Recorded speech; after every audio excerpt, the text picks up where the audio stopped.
Students, welcome to Shiv paramedical classes Jaipur. आज हम topic start करने वाले हैं पीसीवी, पैक्ड सेल वॉल्यूम। इसका दूसरा नाम होता है बेटा एचसीटी, हीमेटोक्रिट वैल्यू। पीसीवी की पहले हम जनरल इंफॉर्मेशन देखेंगे। जनरल इंफॉर्मेशन में देखते हैं कि पीसीवी को हम एचसीटी, हीमेटोक्रिट वैल्यू के नाम से भी जानते हैं। ठीक है बेटा। आरबीसी का जमना क्या होता है? पीसीवी होता है। आरबीसी का जमना ही क्या होता है? पीसीवी होता है। ठीक है। पीसीवी एचबी और आरबीसी के इंडिकेट को करती है। क्या करती है? पीसीवी क्या करता है? एचबी को और आरबीसी को इंडिकेट करता है। ठीक है। अपन को पीसीवी का अगर वॉल्यूम याद करना है, पीसीवी टेस्ट करना है, तो उसके लिए अपन को क्या क्या पॉइंट्स लिखने होंगे एग्जाम के अंदर और सभी बातों का क्या क्या ध्यान रखना होगा, तब अपन को मार्किंग मिल पाएगी। तो एग्जाम में कॉपी के अंदर सबसे पहले अपन को लिखना होगा प्रिंसिपल। ठीक है बेटा। प्रिंसिपल के बाद में रिक्वायरमेंट, रिक्वायरमेंट के बाद में सैंपल, स्पेसिमेन किस चीज में लिया जाता है? स्पेसिमेन। फिर लिखना है प्रोसीजर, फिर लिखना है आपको कैलकुलेशन कैसे करते हैं पीसीवी की, और नॉर्मल रेंज। ठीक बेटा। ये सब पॉइंट अपन को एग्जाम के अंदर लिखने हैं कि अपन को किन किन पॉइंटों पे हम पीसीवी याद कर रहे हैं, तो वो सब पॉइंट लिखेंगे तो अपन को क्या मार्किंग मिल पाएगी। अपन पैराग्राफ वाइज लिख देते हैं, उसके अंदर एग्जामिनर को कुछ भी समझ में नहीं आ पाता कि क्या लिखा है क्या नहीं लिखा, तो अपन को पॉइंट वाइज डिक्लाइन करना है कि ठीक है सर ये पॉइंट है अपने, और अपन इस अकॉर्डिंग पीसीवी को याद करेंगे। प्रिंसिपल में क्या बोलता है? प्रिंसिपल के अंदर क्या कह रहा है कि एंटीकोगुलेट ब्लड को सेंट्रीफ्यूज करने पर ब्लड में जो जमा आरबीसी होती है वो क्या होता है? पीसीवी होता है। जो इरिथ्रोसाइट्स ब्लड में जमा हो जाते हैं, ट्यूब में जमा हो जाते हैं, उनको क्या बोलते हैं? पीसीवी बोलते हैं। और पीसीवी का टेस्ट कौन सी ट्यूब में किया जाता है? विंट्रोप ट्यूब के अंदर। कौन सी ट्यूब के अंदर? विंट्रोप ट्यूब के अंदर। ठीक है बेटा। मैंने विंट्रोप ट्यूब का डायग्राम बना रखा है यहाँ पे। इसको अपन देख पा रहे होंगे कि इसके अंदर विंट्रोप ट्यूब के अंदर एक साइड से खुला हुआ रहता है, एक साइड से बंद रहती है। ऊपर से इसमें जीरो से मार्किंग होती है, जीरो, फिर 10, 20, 30, 40, 50, ऐसे लास्ट 100 होती है, और फिर इधर के कॉर्नर से जीरो से होती है और फिर अप टू 100 होती है। ठीक है बेटा। ये ऊपर की साइड 100 होगी, एक नीचे की साइड 100 होगी, दोनों साइड जीरो होंगे। ठीक है। इसके अंदर जो जमा हुआ है, जो इरिथ्रोसाइट्स जम जाते हैं, वो तो होता है आरबीसी। बीच में एक व्हाइट कलर की लेयर आ जाती है, सफेद कलर की परत आ जाती है, उसमें क्या होते हैं? डब्ल्यूबीसी होते हैं, और उसका नाम क्या दिया गया है? बफरी कॉर्ड। क्या दिया गया है बेटा? बफरी कॉर्ड। जो ये लेयर है, इसको क्या बोलते हैं? बफरी कॉर्ड। ऊपर की साइड जो प्लाज्मा एकत्रित हो जाता है, जो प्लाज्मा बच जाता है। ठीक है बेटा। ऊपर की साइड क्या बच जाता है? इसके ऊपर प्लाज्मा बच जाता है। ये आपको विंट्रोप ट्यूब का डायग्राम बना के बता दिया है मैंने। ईएसआर के जस्ट अपोजिट क्या चलता है? पीसीवी चलता है। क्या चलता है? पीसीवी ईएसआर के जस्ट अपोजिट चलता है।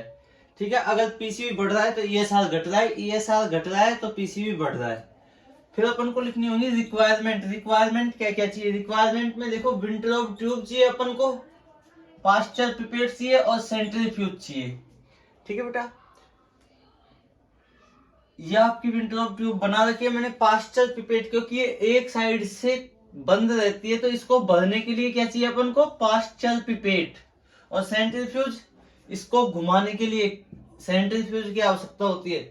सैंपल किस में लेते हैं? सैंपल लेते हैं एंटी कोगुलेटेड ब्लड। ठीक है। ईडीटीए ब्लड, ईडीटीए ब्लड, या फिर कौन सा ले सकते हैं? Heparin blood.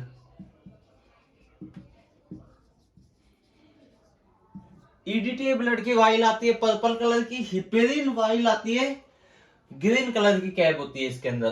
प्रोसीजर में अपन को करना क्या है? प्रोसीजर ध्यान से सुनिए बेटा। अपन को सबसे पहले विंट्रोप ट्यूब लेना है, उसके अंदर पास्चर पिपेट की सहायता से 100 मार्किंग तक ब्लड भर लेना है। क्या करना है? 100 मार्किंग तक ब्लड को भर लेना है। 100 मार्किंग तक ब्लड भरने के बाद में इसको हाई आरपीएम पर सेंट्रीफ्यूज करना है। हाई आरपीएम कितना? 3000 से 4000 आरपीएम। पर सेंट्रीफ्यूज करना है। कितने टाइम के लिए? 15 मिनट के लिए इसको सेंट्रीफ्यूज करना है। कितने टाइम के लिए? 15 मिनट के लिए। ठीक है, 15 मिनट के लिए 3000 से 4000 आरपीएम राउंड पर मिनट पर इसको सेंट्रीफ्यूज करते हैं। सेंट्रीफ्यूज करने के बाद में इसको स्थायी रख दिया जाता है। स्थायी रख के और फिर इसमें नोट किया जाता है कि आरबीसी कितना जम गए हैं और अपना प्लाज्मा कितना आया है। फिर इसमें जो वॉल्यूम लिखी होती है, वैल्यू लिखी होती है, उसके अकॉर्डिंग हम पीसीवी को ज्ञात करते हैं। अगर आपकी ये ऊपर वाला 100 है, इधर से अपन पीसीवी को ज्ञात करते हैं, तो इस पे जो ये लिखा हुआ है ये आ जाएगा आपका पीसीवी। ठीक है बेटा, यहाँ से जैसे 30, 40, 50 और ये अप टू 100, तो ये इतना है, तो ये 40 क्या आ गया? पीसीवी। इतना आपका जमा हो गया, ये सब जमा हो गया, तो ये क्या आ गया? पीसीवी आ गया आपका। ठीक है, कैलकुलेशन कैसे करते हैं इसकी? कैलकुलेशन देख लीजिए। कैलकुलेशन के लिए हाइट ऑफ पीसीवी, पीसीवी की कितनी हाइट है, जो कितना प्लाज्मा अपने ऊपर आया हुआ है। 100 मार्किंग वाली साइड से बात कर रहा हूँ बेटा मैं। 100 मार्किंग वाली साइड से कितना प्लाज्मा ऊपर की तरफ बचा हुआ है, उसका वॉल्यूम लिख देंगे। Height of total blood, total blood की हाइट कितनी थी? 100 थी। ठीक है, इंटू 100 से 100 कट जाएगा और हाइट ऑफ वॉल्यूम बच जाएगा, जो कितनी आई है? कुछ भी आ सकती है, जैसे 30, 40, 45, 50 कुछ भी आ सकती है। तो ये क्या आ जाएगी आपकी? पीसीवी। जस्ट जीरो वाली साइड से गिनेंगे अपन। अगर आप गलती से जीरो वाली साइड से गिनते हो तो वो क्या हो जाएगा आपका? ईएसआर। क्या हो जाएगा? ESR, erythrocyte sedimental rate.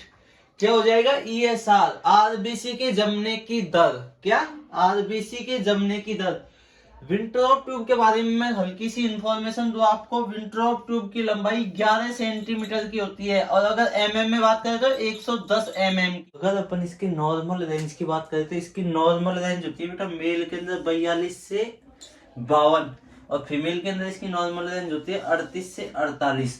ठीक है बेटा, पीसीवी वो टॉपिक है जो एग्जाम के अंदर बार बार में पूछा गया है। डीएमएलटी फर्स्ट ईयर स्टूडेंट की बात करूं तो ये टॉपिक बहुत ही इंपॉर्टेंट टॉपिक है और इसको लिखने का प्रोसीजर मैं बता रहा हूँ इस तरीके से लिखना जिससे कि एग्जामिनर को लिखे कहीं ना कहीं लैंग्वेज सफिशियंट हो उसके लिए, क्योंकि अपन पैराग्राफ वाइज लिखते हैं तो वो उसके समझ में नहीं आ पाता इतना। तो पॉइंट बनाकर लिखो, अच्छे से लिखो टॉपिक को। ठीक है, अगर हमारी वीडियो अच्छी लग रही है तो please share, subscribe, like and comment. Okay, thank you.